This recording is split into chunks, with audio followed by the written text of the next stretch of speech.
আল্লাহ বুঝাচ্ছেন, হে ঈমানদার বান্দা বান্দীরা, তোমরা আমার ভয় করো আর তোমরা সিদ্দিকদের অনুসারী হয়ে যাও। আল্লাহর পক্ষ থেকে, নবীর পক্ষ থেকে সিদ্দিক উপাধি পেয়েছিলেন কে বলেন?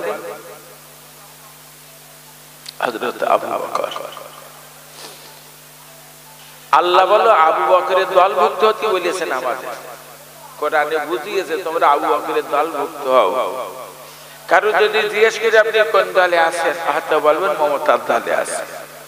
ভাই আপনি কোন দলে আছেন, হয়তো বলবেন আমরা সোনিয়ার দলে আছি। আপনি কার দলে আছেন, হয়তো বলবেন আমরা মোদির দলে আছি।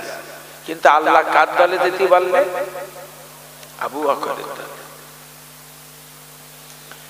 আমার নবী জীবনে একটা মিথ্যা কথা বলিনি, আবু বকর জীবনে মিথ্যা কথা বলিনি। আমার নবীর বাল্য বন্ধু আবু বকর, আমার নবীর যৌবনে বন্ধু আবু বকর, আমার নবীর সুখের বন্ধু আবু বকর, আমার নবীর দুঃখের বন্ধু আবু বকর। আল্লাহ আবু বকরের দলভুক্ত হতে বললেন। নবীর বয়স আজকে 40 বছর, আবু বকরের বয়স আজ 38 বছর। তো রাসূল 40 বছর বয়সে নবুয়ত পেয়েছেন। আবু বকরকে ডেকে বলে নাই, আবু বকর আল্লাহ আমাকে নবুয়ত দান করেছেন, তুমি কি বলতে চাও? আবু বকর বলেন, ইয়া রাসূলুল্লাহ বয়স আপনার 40, আমার বয়স 38। আমি আপনার বাল্য বন্ধু, আমি আপনার যৌবনের বন্ধু। আজ পর্যন্ত আপনি একটা মিথ্যা কথা বলেন নাই, চিটিংবাজি করেন নাই। হুজুর আপনি তো ফেরেবাজি করেন নাই। আপনি যদি বলেন আল্লাহ আপনার নবুয়ত দেন, সর্বপ্রথম আমি আপনাকে নবী বলে মেনে নিলাম। নবী বলেন, আবু বকর কলেমার মর্যাদা তোমার বজায় রাখতে হবে। হযরত আবু বকর কলেমা শরীফ নিয়ে হারামে চলে গেছেন। কাবা চতুর্ধারে জায়গাটার নাম হারাম শরীফ। হযরত আবু বকর হারাম শরীফে যে আওয়াজ দিয়েছেন, এই মক্কার মানুষ পড়ে না লা ইলাহা ইল্লাল্লাহু মুহাম্মাদুর রাসূলুল্লাহ, যেই না কলেমা পড়েছেন আবু বকরের উপরে পাথর ছোড়া শুরু হয়ে গেছে। মারতে মারতে আবু বকরকে বেহুশ করে ফেলে দিয়েছে। তখনও পাথর ছোড়া বন্ধ হয়নি। ও আমার ভাইজানেরা, হযরত আবু বকর বেহুশ হয়ে পড়ে আছে পাথর ছড়ে। এক বৃদ্ধা মহিলা রাস্তা দিয়ে যাচ্ছিলেন। আবু বকরের করুণ অবস্থাটা দেখে আবু বকরের গায়ে একটা সাদা কাপড় বিছিয়ে দিয়েছে। আবু বকরের গায়ে পাথর মারা বন্ধ হলো। আবু বকরের জননী খবর জানতে পেরে এক গ্লাস গরম দুধ নিয়ে আবু বকরের কাছে যেয়ে দেখে আবু বকরের হুঁশ নাই। একটা দিন চলে গেল, আবু বকর হুঁশ ফিরে পায় না। দুটো দিন চলে গেল, আবু বকর হুঁশ ফিরে পায় না। তিনটে দিন চলে গেল, আবু বকর হুঁশ ফিরে পায় না। চতুর্থ দিন সকালবেলা দেখা গেছে আবু বকরের ঠোঁট দুটো বিড়বিড় করে, চোখের পাতা দুটো পটপট করে। আবু বকরের জননী বলে, বাপ একটু গরম দুধ পান করে নাও। আবু বকর বলেন, আম্মা কয়টা দিন চলে গেল বুঝতে পারি নাই, আমার নবীর না দেখা পর্যন্ত গরম দুধ খেতে রাজি না। হযরত আবু বকরের জননী অতি গোপনে গোপনে আবু বকরকে রাসূলুল্লাহ দরবারে নিয়ে গেছেন। আল্লাহ নবীকে আবু বকরের আম্মা বলে, ইয়া রাসূলুল্লাহ আবু বকরকে একটু গরম দুধ পান করতে বলুন। আবু বকরের আমার নবী বললেন, আবু বকর একটু গরম দুধ পান করে নাও। আবু বকর বলেন, ইয়া রাসূলুল্লাহ ইয়া হাবিবাল্লাহ হুজুর এই গরম দুধ খেয়ে যে শান্তি না পেতাম, আপনার পবিত্র চেহারাটা দেখে তার চেয়ে বেশি শান্তি পেয়েছি। আমার ভাইয়েরা, আল্লাহ নবী বললেন আবু বকর কোরআনের মর্যাদা বজায় রাখলে, তুমি কলেমার মর্যাদা বজায় রাখলে, আজকে তোমার দায়িত্ব দিলাম কোরআনের মর্যাদা বজায় রাখার জন্য। হযরত আবু বকর কোরআন পাক নিয়ে বাড়ি দিয়ে বিবিকে ডেকে বলে, বিবি রে কোরআন কোন জায়গায় বসে তেলাওয়াত করব বলো না। আবু বকরের বিবি বলে, হুজুর কোরআন ঘরের ভিতরে বলুন। বলে না বিবি, ঘরের ভিতরে কোরআন তেলাওয়াত করা যাবে না। বলে কোরআন ঘরে বারান্দায় পড়ুন। বলে না বিবি, ঘরে বারান্দায় কোরআন তেলাওয়াত করা যাবে না। আমার আল্লাহ বলেছেন, ওয়াইজা করে আল কোরআন ফাসতামিউ লাহু ওয়া আনসিতু লাআল্লাকুম তুরহামুন। যে জমির আমার কালাম তেলাওয়াত হয়, মুসলমান নীরবে বসে বসে আমার কালাম শুনতে থাকো, ওই জায়গায় আমার খাস রহমত নাজিল হয়। আমি কোরআন তেলাওয়াত করব, তুমি কথা বলবে, তোমার ছেলে মেয়েরা কথা বলবে, কোরআনের সঙ্গে বিয়াদবি হবে না। বিবি ঘরে ঘরে বারান্দায় কোরআন তেলাওয়াত করা যাবে না। বলে আপনি বলুন কোরআন কোথায় পড়বেন? বলে বিবি আমার এই ভিটের কিনারায় একটা আলাদা করে ঘর বানাতে চাই, যে ঘরটায় বসে তোমার সঙ্গে গল্প হবে না, যে ঘরটায় বসে পাটির মিটিং হবে না, যে ঘরটায় আরামায়েশ করা হবে না, শুধুমাত্র আল্লাহর কালাম তেলাওয়াত হবে। আবু বকরের বিবি বলেন, হুজুর ঘর বানান, আমি আপনাকে সাহায্য করব। আবু বকর সুন্দর করে একটা কুঠির বানিয়ে বিবিকে বললেন, বিবি কি কিতাব পড়ার জন্য ঘর বানাইলাম? তুমি কে জানো এই কিতাবের ভূমিকায় আল্লাহ বলেছেন আলিফ লাম মিম।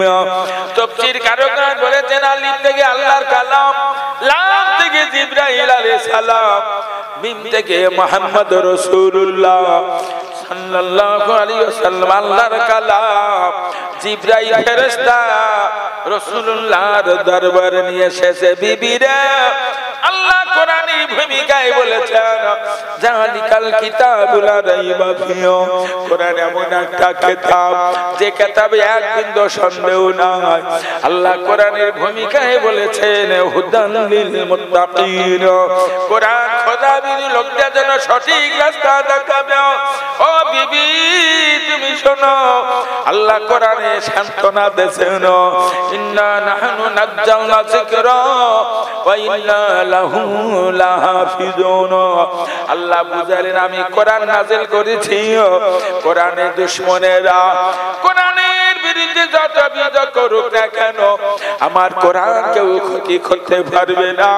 এ কোরআন আমি নাযিল করেছি, এ কোরআন হেফাজতের দায়িত্ব আমি আল্লাহ নিজেই গ্রহণ করেছি। আবু বকর কোরআন তেলাওয়াত শুরু করেছে, মিষ্টি আওয়াজ। আবু জেহেল, আবু লাহাব, বড় বড় বেঈমানদের ছেলে মেয়েরা এসে কোরআন তেলাওয়াত শুনছে। আবু বকর কোরআন পড়া বন্ধ করেছে। ছেলেরা মেয়েরা বলছে, আবু বকর কোরআন পড়া বন্ধ করো না। আবু জেহেল, আবু লাহাবরা বড় চিন্তায় পড়ে গেছে, যেভাবে কোরআন তেলাওয়াত শুনছে এ বাচ্চাকে ধরে দেখা যাবে না তো।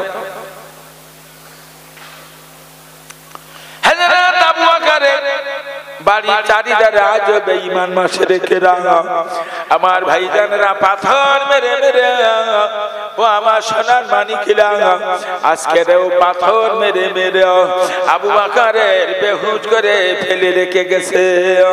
দীর্ঘ সময় চলে যায়, হযরত আবু বকর সিদ্দিক রাদিয়াল্লাহু তাআলা আনহু দীর্ঘ সময় পরে হুঁশ ফিরে পেয়ে হুজুর আমার রাসূলুল্লাহর দরবারে রওনা হয়েছেন। নবী বলে, আবু বকর রে কত বিখ্যাত অবস্থা কেন?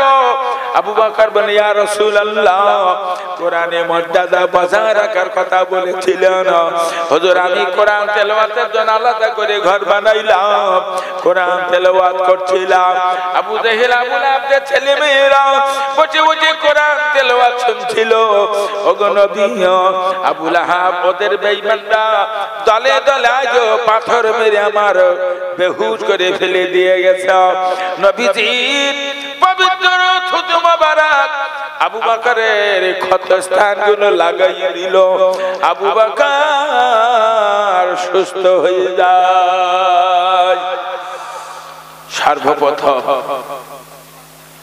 আবু বকর কোরআনের জন্য রক্ত আবু বকর সর্বপ্রথম শরিয়াতের জন্য তিনি প্রথম ঘর বানিয়েছেন মাদ্রাসা কে প্রথম তৈরি করলে আবু বকর তৈরি করেছে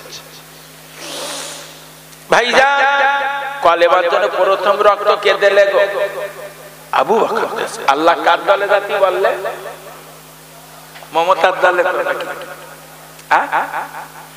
আল্লাহ বলেছেন তোমরা আবু বকরের দলভুক্ত হও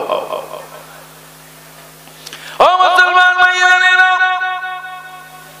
আল্লাহর নবীর বান্দা বন্ধু যৌবনে বন্ধু আবু বকর রাসূলুল্লাহর কাছে ছায়ার মতন থাকতেন আল্লাহ নবী একদিন বলে ফেললেন ওগো আমার সাহাবীরা মাশরিকরা যেভাবে জুলুমবাজি করেছে আমার মনে হয় মক্কার জমিনে থাকা হবে না যেভাবে অত্যাচার চলছে 6 মাস পার হয়ে গেছে আল্লাহ নবী বাড়ি ঘুমাচ্ছিলেন হযরত আলী রাদিয়াল্লাহু তাআলা এসে বলেন ইয়া রাসূলুল্লাহ আবু জাহেলের বাড়ি মিটিং হয় আজ আপনার বাড়ি চতুর্দিকে ঘেরাও করে রাখবে আপনি যাই না বাইরে বার হবেন আপনাকে টুকরা টুকরা করে দাও আল্লাহ নবী এই মুহূর্তে মনে হয় আপনি বেরিয়ে যান রাসূলুল্লাহ শুয়েছিলেন যাই না উঠে বসেছেন হযরত জিবরাইল নাযিল হয়ে গেল ইয়া রাসূলুল্লাহ আল্লাহর হুকুম হয়ে গেছে হুজুর আপনি এই মুহূর্তের জন্য মদিনায় হিজরত করেন হুজুরের প্রিয় সাথী আবু বকরের বাড়িতে গেছেন আবু বকরের সঙ্গে করে নেবে আবু বকরের বাড়ির দরজার কাছে যে আওয়াজ দিয়েছে পাঁচিলের দরজা আবু বকর জবাব দিয়েছে লাব্বাইক ইয়া রাসূলুল্লাহ হুজুর বললেন কই দিয়েছিস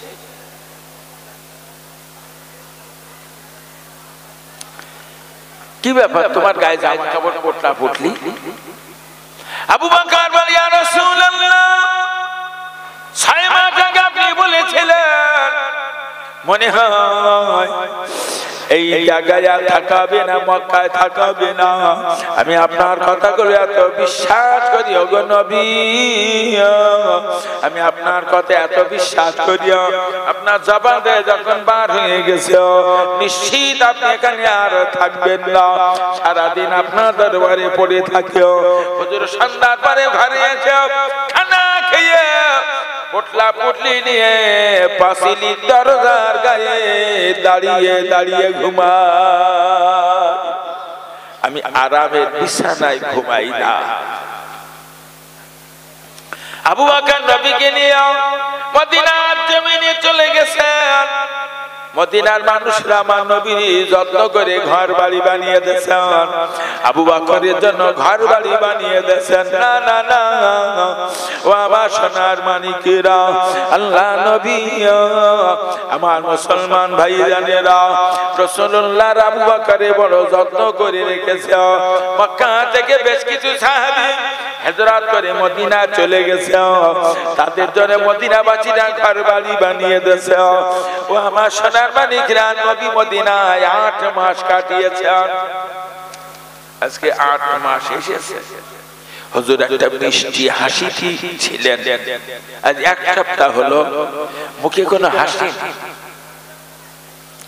রাসূলুল্লাহ মুখটা মলিন চেহারাটা মলিন সকালবেলা ফজরের নামাজের পরে আবু বকর ওমর ওসমান এদের সঙ্গে হুজুর ফিসফিস করে গল্প করছেন মদিনা সাহাবীদের নেতা হযরত সাদ বিন মুআয রাদিয়াল্লাহু তাআলা আনহু দেখতে পেয়ে চিৎকার করে কেঁদে ফেললেন, ইয়া রাসূলুল্লাহ, হুজুর মদিনাবাসীরা কি ভুল করেছে আপনার বলতে হবে গো নবী, আপনি 8 মাস মদিনায় এসেছেন, আপনার মুখে কত সুন্দর একটা মিষ্টি হাসি ছিল, আজ 1 সপ্তাহ হলো মুখে কোনো হাসি নাই, চেহারাটা মলিন, নবী গো কি হয়েছে, মদিনাবাসীরা কি ভুল করলো?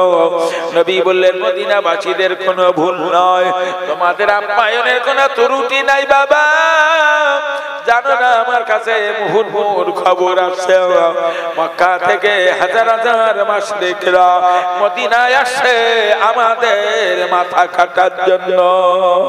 তাই আমি আবু বকর, ওমর, ওসমানের সঙ্গে আলোচনা করছিলাম, চলো মদিনার বাইরে বেরিয়ে যাই, আমাদের জন্য মদিনার মানুষগুলো নিরাহভাবে কেন মার খাবে? ও আমার ভাইজানেরা, হযরত আবু বকর ওই সময় সাদ বিন মুআয বলে, ইয়া রাসূলুল্লাহ, तमाम মদিনার নারী পুরুষের ঘরে যত অর্থ আছে আপনার কদমে দিয়ে দেবে, এরা নবী দেবে না হুজুর। तमाम মদিনার নারী পুরুষদের দেহে যত রক্ত আছে সব রক্ত আপনার কদমের নিচে দেবে, এরা নবী দেবে না। ইয়া রাসূলুল্লাহ, तमाम মদিনার নারী পুরুষের জীবনগুলো আপনার কদমে দিতে রাজি, হরয়ে হুজুর মদিনাবাসীরা নবী দিতে রাজি না। সুবহানাল্লাহ। হুজুর বললেন, যদি তাই বলো তো ওরা তো আসছে, ওদের সঙ্গে তারা মোকাবিলা করতে হবে, তো জিহাদের সরঞ্জাম নিয়ে এসো, যে যা বিদেশের টাকা পয়সা জিনিসপত্র সব মসজিদ নববীতে এসে হাজির করেছে। নবী জিজ্ঞেস করছেন, তুমি কি নিয়ে এসেছো বাবা, তুমি কি নিয়ে এসেছো, তুমি কি নিয়ে এসেছো? আজকে নবীর বাম পাশে বসেছিলেন আবু বকর। আবু বকর, তুমি কি নিয়ে এসেছো? আবু বকর বলে, ইয়া রাসূলুল্লাহ, হুজুর আমার ঘরে যত মালমাতা ছিল অর্ধেকটা মালমাতা আপনার খেদমতে হাজির করিলাম। হযরত আবু বকরের কথা শুনে ওমর খুব মনে মনে হিংসা করে আবু বকরের উপরে। আবু বকর প্রথম ঈমানের কলেমা পড়ে রক্ত দিয়েছে, আবু বকর প্রথম কোরআনের জন্য রক্ত দিয়েছে। নবীকে নিয়ে মক্কা থেকে মদিনা শরীফ পর্যন্ত নবীর কাঁধে করে নিয়ে আবু বকর মহাসাহাবীর ভাগীদার হলেন। আজকে নবী টাকা চাইলেন, তাতে আবু বকর ফার্স্ট। দেখে নেব যদি নবী কোনদিন টাকা চায় আবু বকরের চেয়ে বেশি করে দান করব। তবে নবী সব জিয়াদের টাকা চাইতেন না, যেটাই প্রয়োজন হতো সেটাই চাইতেন। খন্দকের তাবুকের জিহাদে জামায় নবী বলে সাহাবীরা অর্থের প্রয়োজন, সমস্ত সাহাবীরা টাকা পয়সা নিয়ে হাজির হয়ে গেছে। রাসূলুল্লাহ জিজ্ঞেস করে, বাবা তুমি কি নিয়ে এসেছো, তুমি কি নিয়ে এসেছো, তুমি কি নিয়ে এসেছো? নবীর বাম পাশে বসে আছে ওমর। নবী বলে, ওমর তুমি কি নিয়ে এসেছো? ওমর বলে, ইয়া রাসূলুল্লাহ, হুজুর আমার ঘরে যা মালমাতা ছিল অর্ধেকের বেশি মালমাতা আপনার খেদমতে হাজির করিলাম। আজকে ওমর ফার্স্ট, কিন্তু আমার নবীর মন খুশি না। হুজুর না মসজিদ নববীতে চোখ ঘুরাচ্ছে, চোখ ঘুরছে, কানে খুঁজতেছে, খুঁজতেছে পাচ্ছেন না। হযরত বেলালকে বলে ফেলে, বাবা বেলাল, আবু বকর কোথায়? আবু বকরকে যেন দেখছি না। হযরত বেলাল বলে, ইয়া রাসূলুল্লাহ এখনো পর্যন্ত আবু বকর আসে নাই। আল্লাহর নবী পেরেশানে পড়ে গেলেন, আবু বকর নানা কোন মুসিবতে পড়েছেন, আবু বকরের শরীরটা খারাপ হলো। ও আমার ভাইয়েরা, আল্লাহর নবীর এই পেরেশানটা আমার আল্লাহ সহ্য করে না। সুবহানাল্লাহ বলে, জিবরাইল যাও আমার হাবিবকে বুঝাইয়ে এসো আবু বকরের অবস্থাটা। হযরত জিবরাইল এসে বলে ইয়া রাসূলুল্লাহ আবু বকর আপনার খেদমতে আজ কি দেবে না দেবে। আবু বকর বারবার ঘরে যায়। হুজুর ঘরে জামাল মাত্তা ছিল, সব আবু বকরের গাঁটুরিতে নিয়ে এনেছে, লবণ উঠানো চামচ গছিয়ে দেয়। আবু বকরের বিবি বলে হুজুর এটা কি হবে? বলে বিবি রে এটা বিক্রি করে যে হাতের পিছনে খরচ হবে। ও আমার সোনার মানিকরা, আবু বকর এখন দেখলাম পণ্যের কাপড়টা খুলে একটা ছেঁড়া চট করে হুজুর সেটাও গাঁটুরি ভিতরে ঢুকাইয়ে যায়। তাই না দেখে আবু বকরের বিবি আমার আওয়াজ এই নবীর প্রধান সাহাবী আর একবার ঘরে আসুন। আবু বকরের বিবি একটা ছেঁড়া কাপড় পরে পণ্যের ভালো কাপড়টা খুলে ভাঁজ করে আবু বকরের হাতে দেয়। হুজুর এটা বিক্রি করে যে হাতের পিছনে খরচ করবে। এক্ষুনি আবু বকর চলে আসবে। আমার নবী আর সহ্য করতে পারেন নাই, মসজিদ নবীর গেটের বাইরে দিয়ে আবু বকরের বাড়ির দিকে তাকিয়ে দাঁড়িয়ে আছে। আবু বকর গুটি গুটি পায়ে হেঁটে আসে। আমার নবী আর ধৈর্য ধরতে পারেন নাই, নবী চিৎকার করে কেঁদে ফেললেন এই আবু বকর তোমার সম্পর্কে জিবরাইল আমাকে যা শুনিয়ে গেল আমি তো তোমার কাছে ঋণী হয়ে গেলাম। হযরত ওমর কাঁদে ইয়া রাসূলুল্লাহ আবু বকরের সঙ্গে পারলাম না। ও মুসলমান ভাইয়েরা, হযরত আবু বকরের দলভুক্ত হতে বলেছেন আল্লাহ। আমার নবীর অত্যন্ত নিকটের সাহাবী, নবী সবচেয়ে আবু বকরকে ভালোবাসতেন আর আবু বকর নবীকে বেশি ভালোবাসতেন। সবচেয়ে বেশি ভালোবাসা ছিল দুজনের। তো রাসূলুল্লাহ ইন্তেকালের 14 দিন আগে হুজুর খুব অসুস্থ, মাথা যন্ত্রণা হচ্ছে, এত যন্ত্রণা হচ্ছে নবী মাঝে মাঝে বেহুশ হয়ে যাচ্ছেন। তো আবু বকর এই 14 দিন না রাসূলুল্লাহর পাশে পড়ে আছেন। আমার আল্লাহ আবু বকরের সামনে ফেলে নবীর ইন্তেকাল করাবেন না। ঠিক ইন্তেকালের মুহূর্তে আমার আল্লাহ আবু বকরের মনটা ব্যস্ত করে দিয়েছেন। আবু বকর সিদ্দিক, আম্মা জান আয়েশা সিদ্দিকা, হযরত ফাতেমা দুইজনকে ডেকে বললেন আমার নবীর পাশ থেকে দূরে যাবে না, আমি একটু বাড়ি থেকে ঘুরে আসি।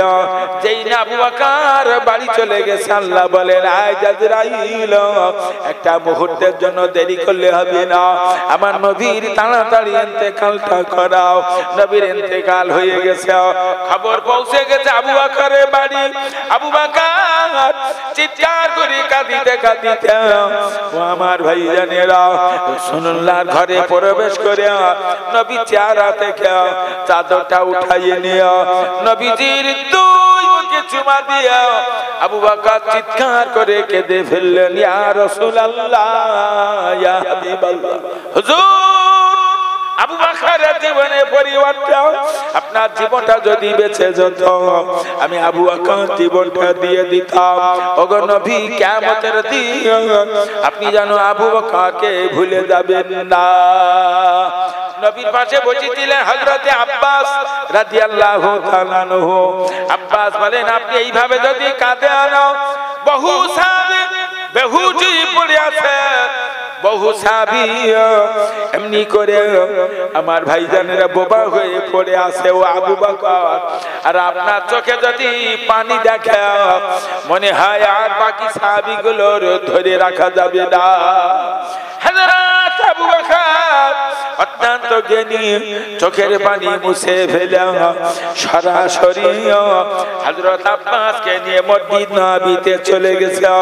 মসজিদ নববীতে যেয়ে দেখো হযরত ওসমান, হযরত আলী বাবার মতন পড়ে আছে, হযরত ওমরের মাথা খারাপ। হযরত ওমর উলঙ্গ তরবারি নিয়ে বলে যে লোকটা বলবে নবী ইন্তেকাল হয়ে গেছে, তরবারি তরবারি দেখছো টুকরা টুকরা করে দেব। ওমরের মাথা খারাপ হয়ে গেছে।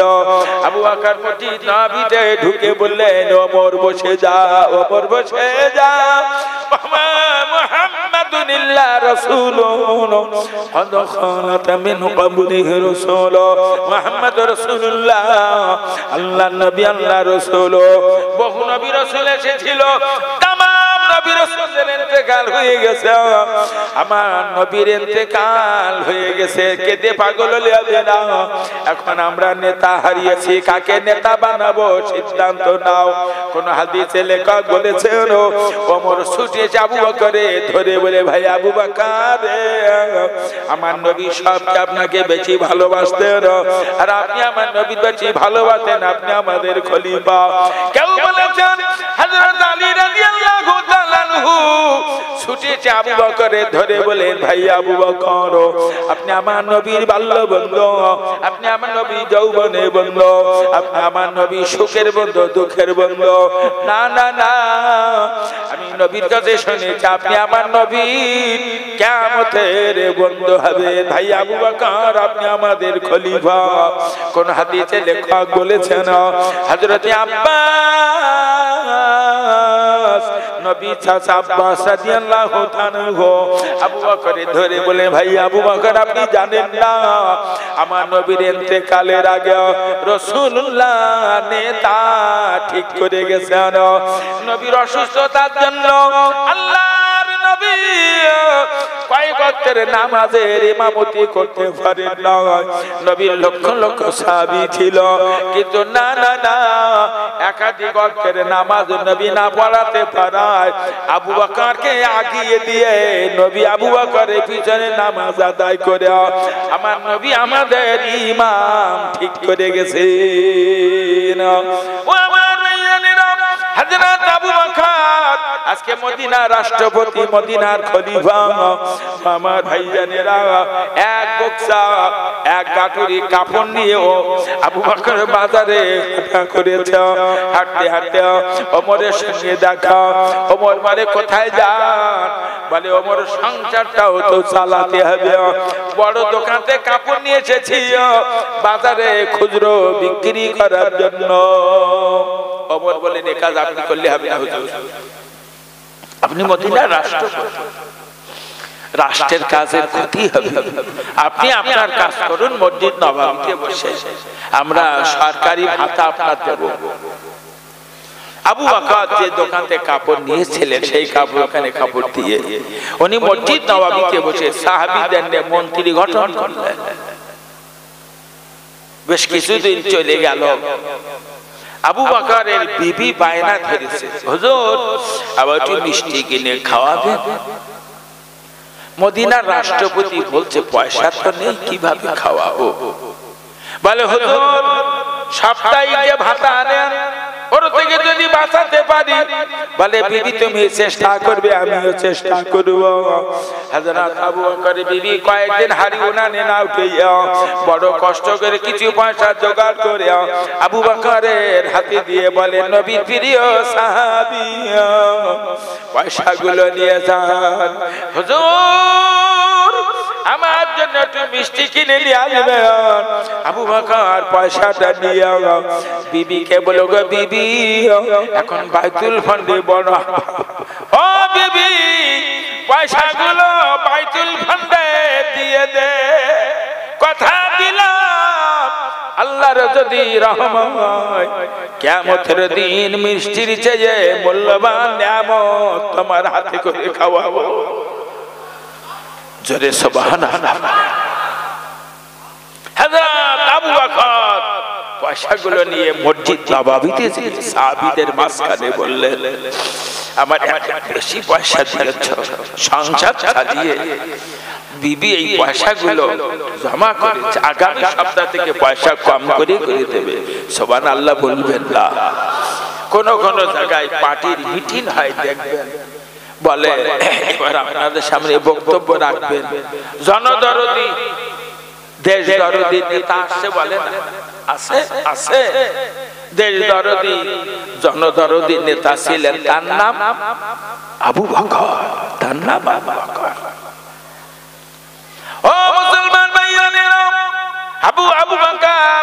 মসজিদ নববীতে বসে আছেন আবু বকরের গোলাম, একটা পেয়ালায় কই এক পেয়ালা খিচুড়ি রান্না দিয়েছে। আবু বকর কিছু না জিজ্ঞাসা করে খেয়ে ফেলেছে। গোলাম বলে হুজুর খেয়ে ফেললেন, একবার জিজ্ঞেস করলেন না? হযরত আবু বকর বলে আমার তো বিশ্বাস তুমি আমার খারাপ জিনিস খাওয়াও না। বলো না বাবা কি জিনিস খাওয়ালে? বলে ওগো রাসূলের প্রধান সাহাবী, আমি যখন মাশরিক হালাতে ছিলাম ওই সময় আমি গণগিরি কাজ করতাম। গণক বোঝেন? গণক বোঝেন না? মার্কেটে বাজারে দেখবেন মাঝে মাঝে একটা ছোট ব্যাগ এনে ঘুরে ঘুরে বেড়ায়, একটু হাত দেখবেন, একটু হাত হাত এই হাত দেখে বলে আপনার তো তিনটে বিপদ আছে দেখছি। আমার কাছে না তিনটে পাথর আছে, একটা পাথরের দাম 12,000, একটার দাম 18,000, একটার দাম 32,000। পাথর তিনটে নে, যদি আপনি আংটি বানিয়ে হাতে দিয়ে রাখতে পারেন সব বিপদ উদ্ধার হবে। জোরে বলেন নাউজুবিল্লাহ। এই গণকের কাছে কেউ কোনোদিন হাত দেখাবেন না, হাত দেখালে ঈমান চলে যায়। হুজুর আমি গণগিরি কাজ করতাম না না মুসলমানের বাচ্চারা।